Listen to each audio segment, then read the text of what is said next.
Greetings, fellow Watford fans. I am Omar Moore, and it is now time for the 10-minute take, the Orns 10-minute take.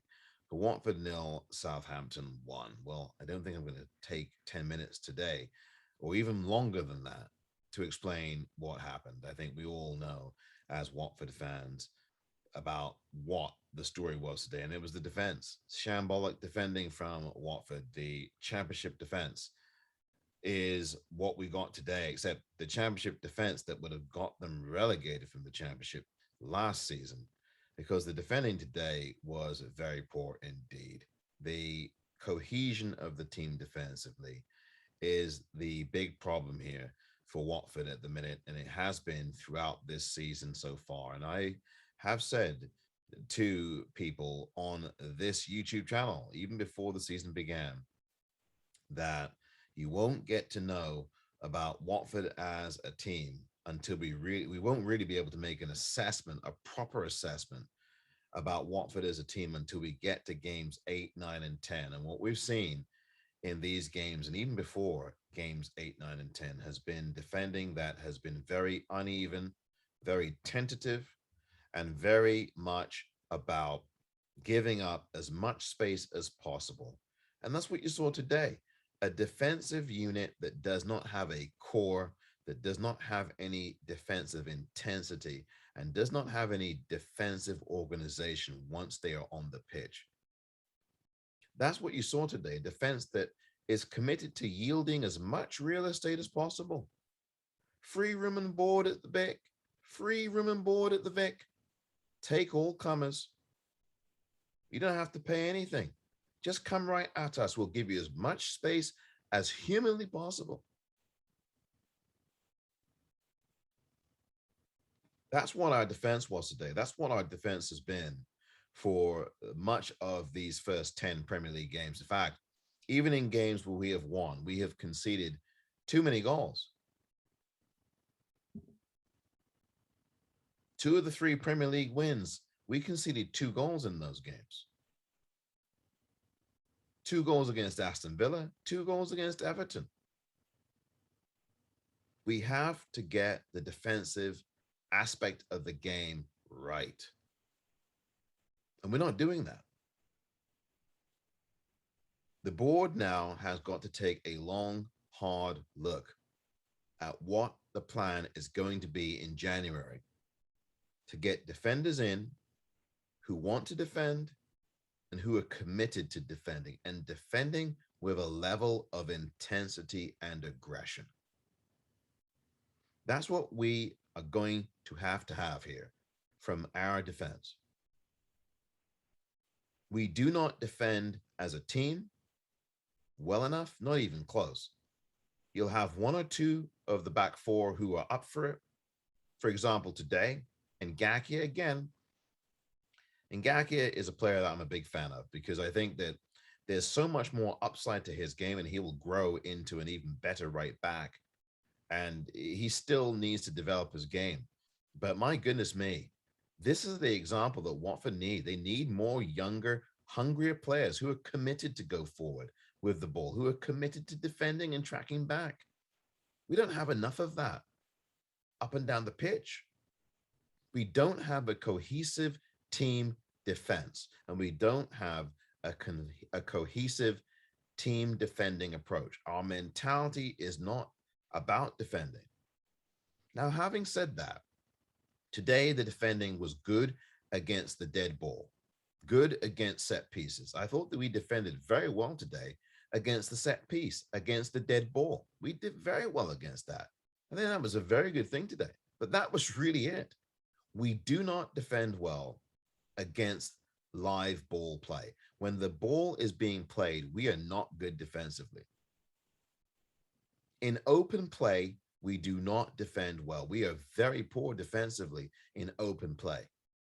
Today, we actually defended well from set pieces from the dead ball, which is not our trademark. We have known this forever at Watford, that we do not, as Watford fans, we know this, that the team does not defend well against set pieces. That is not news to any of us at all as Watford fans. But today, Defended well against set pieces. Defended very well as a team. Defended very well against those. But the problem is, as in open play, when open play happens, we are terrible defensively. We yield far too much real estate, too much space. We give so much width, so much space to Southampton. And we're in too much respect of teams like this. Why are you going to respect a team that had only won one Premier League game this season? Did the same thing against Liverpool. We did the same thing against Leeds, a team that hadn't won a Premier League game. Gave them too much respect. And it's all down to the mentality and how we begin these games. I've been saying it from forever on this YouTube channel. We have to get our mentality correct from the word go, from minute 1 through minute 95. The defensive mentality and the mentality in general must be positive. It must be all hands to the pump, switched on from the off. I'm beginning to think now that we come into the games at the start of the game already mentally down 2-0, mentally down by 2-0 before we even kick a ball. Because we always seem to wait to trail in these games before we wake up and do something. Even in the game last week, we're behind twice. We don't know how to prosper in situations when we are coming off of wins or when we are taking the leading games, generally speaking. The Norwich game, yeah, we scored first, but then we let Norwich back in the game. We are not good at getting on the front foot and staying on the front foot. The Aston Villa game, okay, that's perhaps the one exception. But even in that game, look how we were defensively. Our defensive discipline was poor. 2 goals. Now, the McGinn goal in that first game of the season was a good goal. You can't fault that. You tip your hat to McGinn in that situation. But that goal that Messina gave up against the penalty kick, the penalty that Messina gave away there at the end of that game was just pathetic. But Messina had a great game today. I think he had a good game today. Let me say that. He had a good game today. Sissoko had a good game today. Let's start to look at the positives of today. Not many, but there are a few. And Gaki, as I said earlier, had a good game today. Those 3 players, Messina, Sissoko, and Gaki, were really the 3 players who were up for it today, who performed well, and Josh King as well. Josh King, again, showing you that he has proven to be a very good acquisition and also a very important acquisition, holding up the ball well. And I think giving you something very well. He is always running for this team. He tracks back, he goes forward, he holds up play, he distributes the ball well, he's looking for his teammates. Unselfish. He is unselfish. That Josh King right now, for me, the player of the season thus far. Sissoko's right behind him, I think.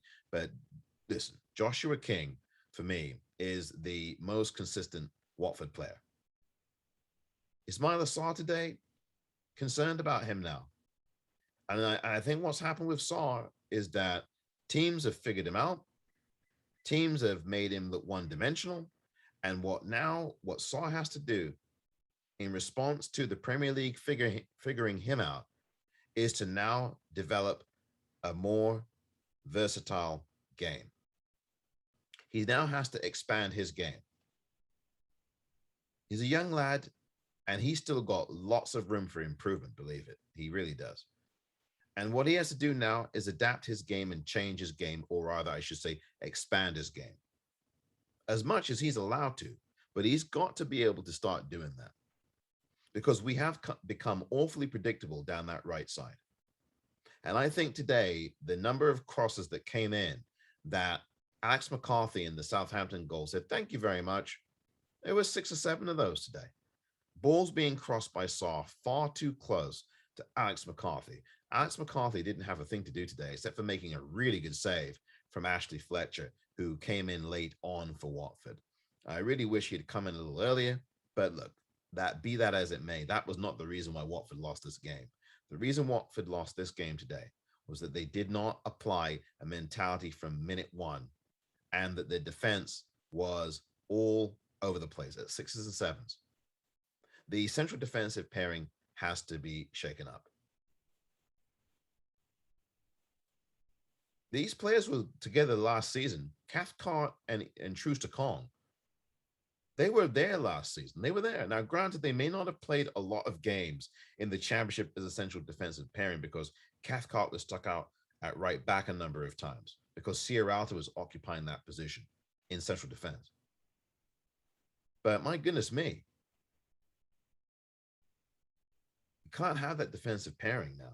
It's again, I said this earlier on the Twitter Spaces. I hate to say this, but I just have to be really candid here. I think the Premier League has passed Craig Cathcart by. And I think it's sad to say that because I really am a big fan of his. But I think the Premier League has passed him by a little bit here. I really do. And he's a great player. He's a good international. He's been a great Watford servant. Scored some very important goals for us. The year that we got promoted in 2015, he scored a great goal against Birmingham. Remember that? Kind of that overhead, kind of side kick, swivel kick, overhead, I think it was. Scored it in front of the Rookery there in 2015. 1-0 Watford win over Birmingham. You remember that game. 2015. Massive game that really propelled us and cemented our promotion. Really helped cement it. Helped move us toward promotion. Cathcart's been very important. But if some Watford fans were saying that Deeney should start to make his way out of the club, what are Watford fans saying about Craig Cathcart right now? It's not only Craig Cathcart. I'm not trying to be negative about him. I'm giving a very candid and honest assessment of what I am seeing so far this season.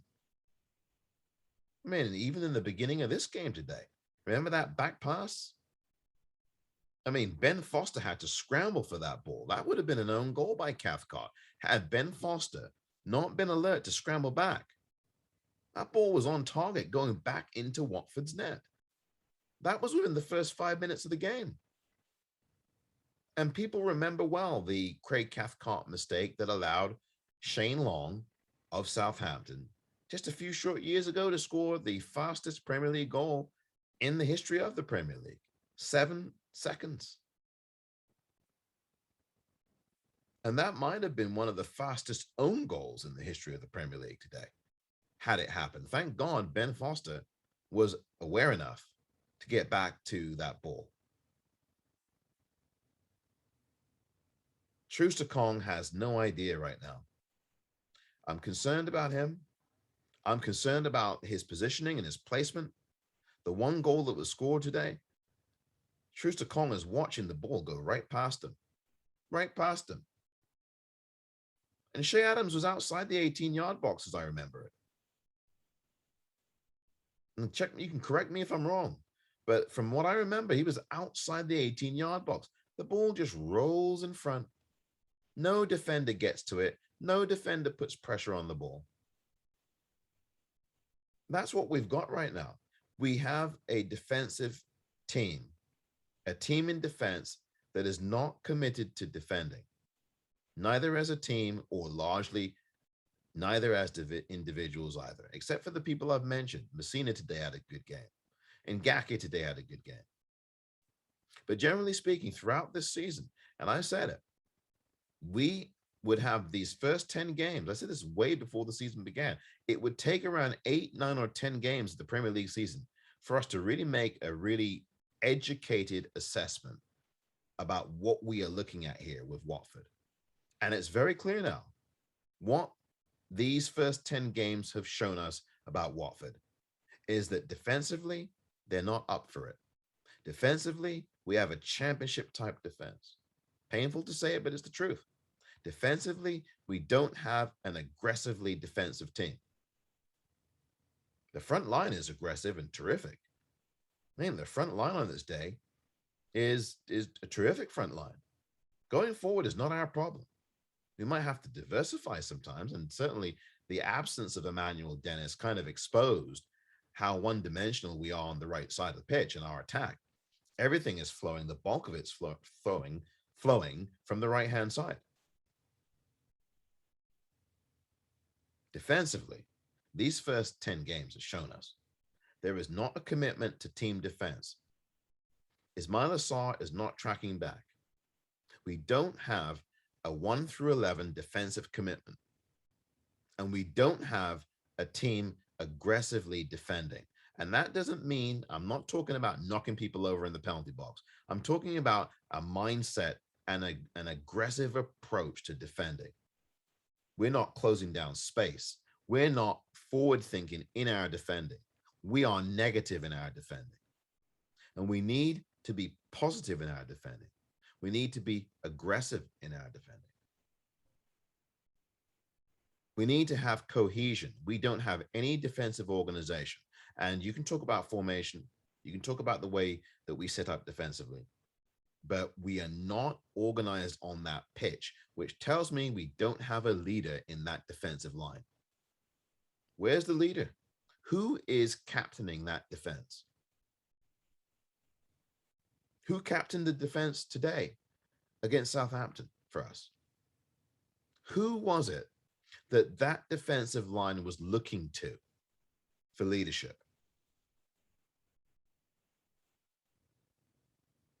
I'll wait. I'll wait all day long for someone to answer that question for me. Who is our leader in defense?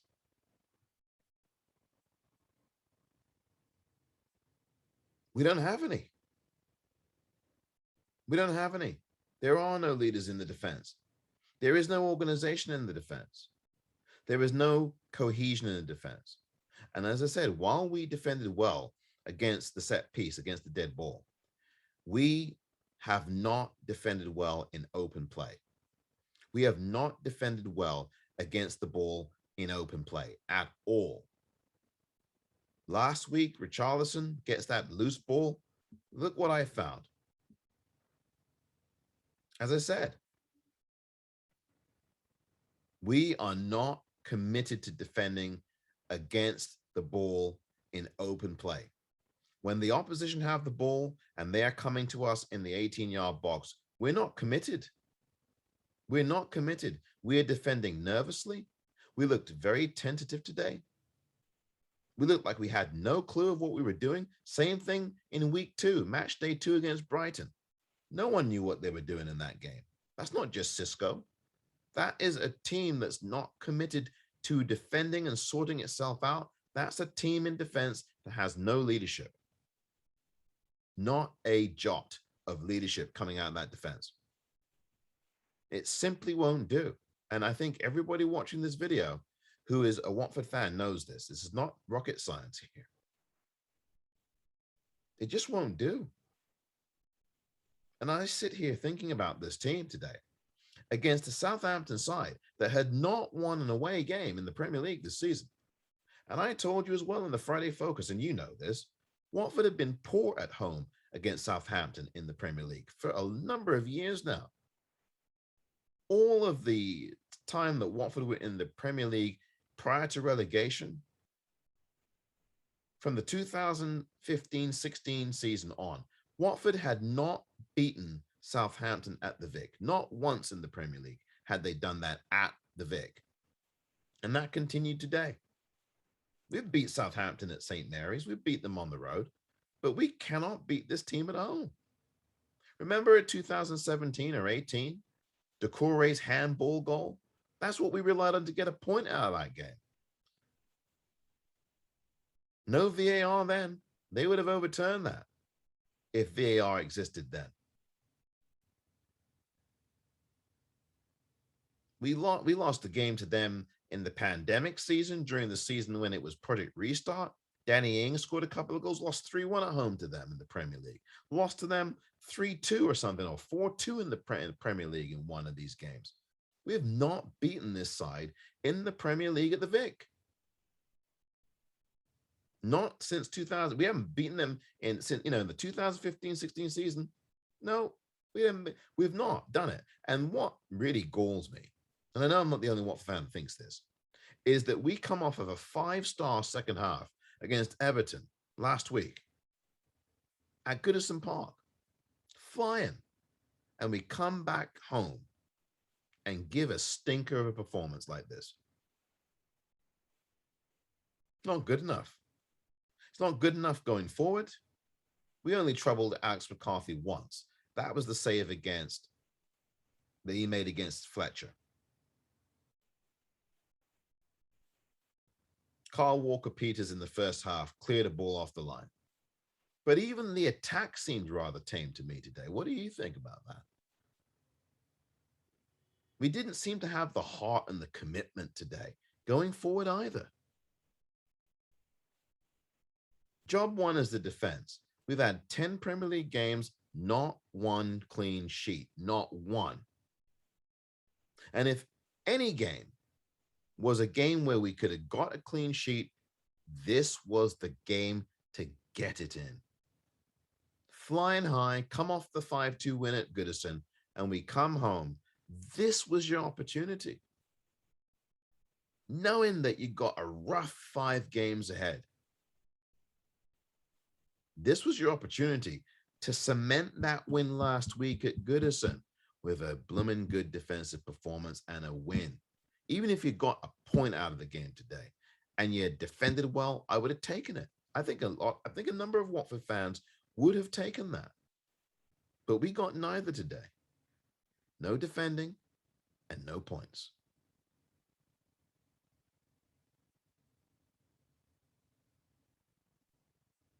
The team is unbalanced. I know a lot of Watford fans have questioned João Pedro. I thought João Pedro was not the biggest problem today, but yeah, the issue with him is that he didn't have the cohesion and the link up. And I don't think that you can probably put João Pedro. I mean, let's just look at this the way it really should be looked at. You really can't put João Pedro in as the link up there in central mid going forward. I don't think you can do that. Now, maybe they've tried this before in games and I've not seen it. But not using him using him in this way, I'm not so sure he can get it done.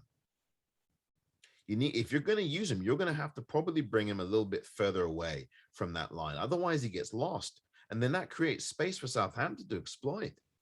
And I think that's what happened today. João Pedro got a little bit lost in this game. Not that he didn't perform well, not that he wasn't up at it. He got lost because I think he played too far forward. And then you left a lot of space between the mid and between João Pedro and then the forward line. And so there was no connection there. Southampton were taking the ball and exploiting the space. And I think that's what you saw in that formation there. Tufan was benched, and I get it. Some people are saying, yeah, well, maybe Tufan perhaps should have been in there. He would have been dynamic. But the thing with João Pedro is he is a creative player. And I think maybe that's what Ranieri was looking at. Some creativity and some distribution from him. But we didn't get a lot of that today. João Pedro is both a technician and an improviser. And I think perhaps, again, I think that's where Ranieri was trying to go. Didn't work out. We became very predictable in this game because, again, I think Dennis was a miss today. And obviously the accumulated suspension, I think definitely not having him on the pitch, it did hurt. It meant that we didn't have a stretched out forward line. It wasn't as elastic. It was very contained and quite predictable, which you saw because you saw what happened. Kucha had to be pulled off at halftime. Sema came in to try to stretch that forward line and stretch out that attack and expand the width of the pitch and give defenders something to think about. Southampton studied the video. They studied the film like we studied the film of Southampton. They studied the film of us. They know what we're going to do. They might know what we're going to do before we do it, before we know what we're going to do.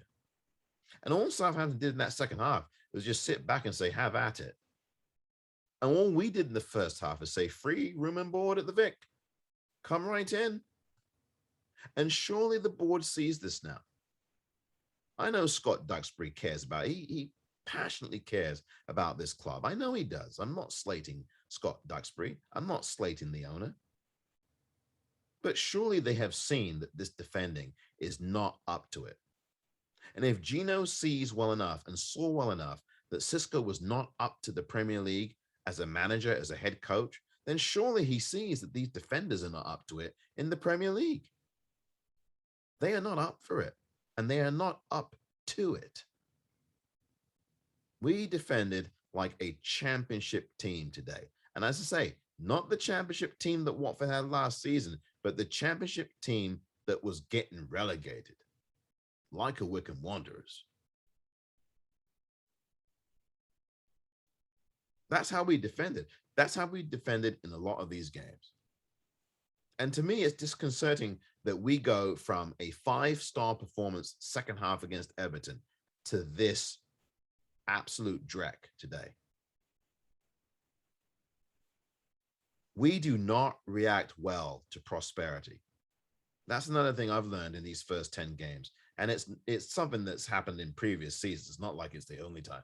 But this Premier League season, we don't react to prosperity well. Win a game at Everton, come home and lose. Win a game at Norwich, come home, play poorly against Newcastle, get a point. Win a game against Aston Villa, go to Brighton, and absolutely don't turn up. Get a point against Newcastle, go to Leeds and lay an egg. Completely not even show up on the pitch. Absolutely at the beach. If we are going to start getting better up and down the pitch, we are going to have to defend better than this. I don't think that is a Sherlock Holmes moment. We have to defend better. And that means we've got to have a better mentality. We've got to be aggressive defensively.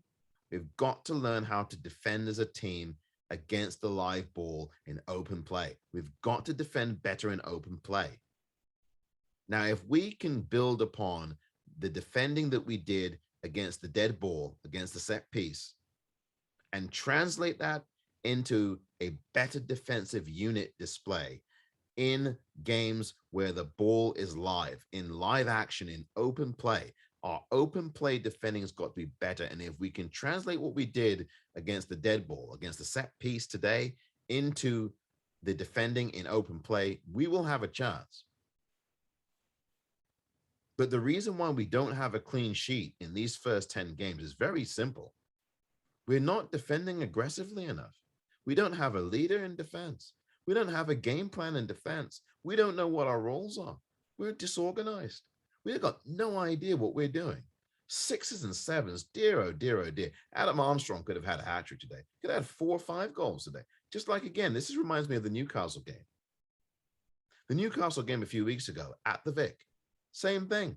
Newcastle absolutely had a run of the rule. They ran the rule over us, Newcastle.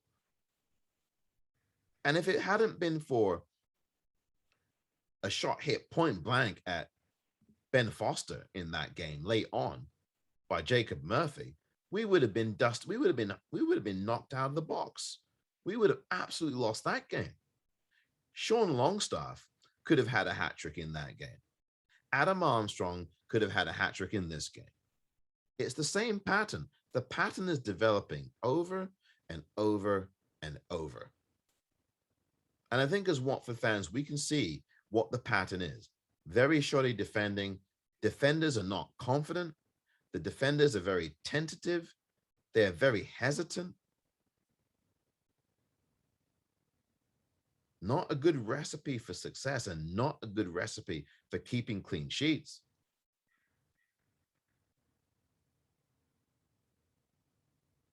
This is not good enough. And I hope now that Watford forget this game and spend the rest of the week coming up on defensive drills. Defensive drills, defending in open play, defending against open play. That is what Watford must concentrate on this week in their training. I'm sure Ranieri's been doing it. And look, the bright side of this is that Ranieri will have another week to impose the defensive philosophies that he would have onto this team and instill some confidence in them, because what you're looking at now in defense through these first 10 games in the Premier League is a defense that doesn't have any confidence. No leaders, no confidence, no willingness to track back, not enough players willing enough to do the dirty work. That's what the Premier League is. You've got to be willing to track back. I don't care how good you are. I don't care who you are. I don't care if you won a Ballon d'Or. I don't care if you were Team of the Week in the Premier League last week. You have got to track back. This is a team game. You have got to do and put in a shift in the front and in the back. Everybody's got to do it. Troy Deeney did it when he was here. He tracked back. He defended. Danny Graham back in the day, a few years back, for those of you who remember Danny Graham, he tracked back. Wonderful. He always tracked back for us, Danny Graham. Good player. Went forward, scored us some goals, and he tracked back and he did the dirty work. Troy Deeney did the same, did the dirty work. We need players, and Josh King does it too. He tracks back, but we need everybody to be doing that. We've had players come in and out of here who don't do it. I'm not going to name the names. You know who they are. We have got to defend as a team, and we've got to want to do it. Otherwise, we're going to get more results like this against teams we have no business losing to. Southampton, as I say, hadn't won an away game this season in the Premier League. Leeds had not won a game in the Premier League this season until they both met us. You see the pattern? You see what's going on? It's clear. It's the defending. And I hope the board does something about this in January, because many of us thought that we didn't do nearly enough in the offseason in the summer transfer window. Didn't. Ben Wilmot sold. That now has become a colossal mistake. I want defenders in here who are committed, who have energy. Our defense is looking very stale. It's looking a little old. We need leaders. We need energy in our defense. We need aggressiveness in our defense. We need to defend positively. We are too negative defensively, if there is such a thing, and I believe there is. We need to have some positivity in our defending, and we need confidence. Our defending is not confident at all. It doesn't matter if it's Liverpool. It doesn't matter if it's Southampton. It doesn't matter if it's Newcastle. Our defending is not confident. We're not confident defensively. And I don't want to hear anybody tell me it's because we've got 10 different players and all this nonsense. We've had 10 Premier League games. The honeymoon is over now. If Nkulu could come in last week at Goodison Park for 10, 15 minutes, having been with the team less than 2 weeks, and put in a shift like that, and he's not even fully fit, and do decently defensively, then why can't the players who are here and who've been here and who've had more than 2 weeks together? And Kulu's not even fit yet. And he put in a 15-minute shift and he was good defensively. First time in the Premier League. So if he can do it and he's not fully fit and he's had barely 2 weeks with the team, what does that say about the rest of our defense?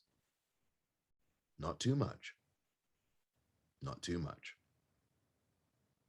And ever the optimist here. I said that they'd finish 11th. I'm not going to shrink away from it.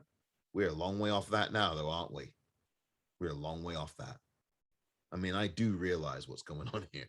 I'm not living in cuckoo land. I know this team has got a lot of work to do to get anywhere close to 11th place. Now, work starts next week. And next week, it looks tired, doesn't it? Look at these next 5 games we've got. Arsenal, Man U, Leicester. Then you got Chelsea, Manchester City. How many points are we getting from them? I think we can get something at Leicester. I think we can get a point there. And by the way, speaking of optimism, I think we can get a point next week. I know. You're shaking your head going, nah, you're not getting anything next week out of Arsenal. I actually think we can get a point there. Arsenal are susceptible at home. They are susceptible. And I know Arsenal are flying. I'll get into Arsenal later on next week, but they are due for a banana peel game. I want to leave a little bit of a silver lining, even though there's not much to have silver linings about after this result. This was horrendous today. And yeah, if the defense plays as poorly as this next week at Arsenal, you're absolutely right. We are going to get played off the park. And they've got finishes, Arsenal. They will put us to sleep early. They got finishes on that team. They got Smith Rowe on that team. He can finish. They got Saka on that team. He can finish. And did I mention Lacazette and Aubameyang? They can finish. They got finishers. Southampton had Adam Armstrong, and he could have had a hat-trick today. If he was a better finisher than he's been, he could have had us guts for garters. We could have had our guts for garters today against Southampton. And Southampton played their game. That's one thing about Southampton. I said this before. Don't underestimate them. They got a system there that they know what their roles are. And I said, I think for their record, they had underperformed. And I picked them to get relegated before the season began. And clearly now I've got that wrong, because you saw today that Southampton performed. They had an idea what they were doing. And they had that idea on our patch. And we've been playing for 10 weeks now, and we still don't have an idea what we're about. We don't have an idea what we're doing. Doesn't matter who the head coach is. These players have got to sort out their mentality. We cannot keep going into Premier League games having been down 1-0 after 20 minutes. Haven't been down 1-0 after 5 minutes. Haven't been down 1-0 after 35 minutes. We can't keep doing that. We have got to be on the front foot of these games. And we have to be on the front foot in these games defensively. It really is that simple.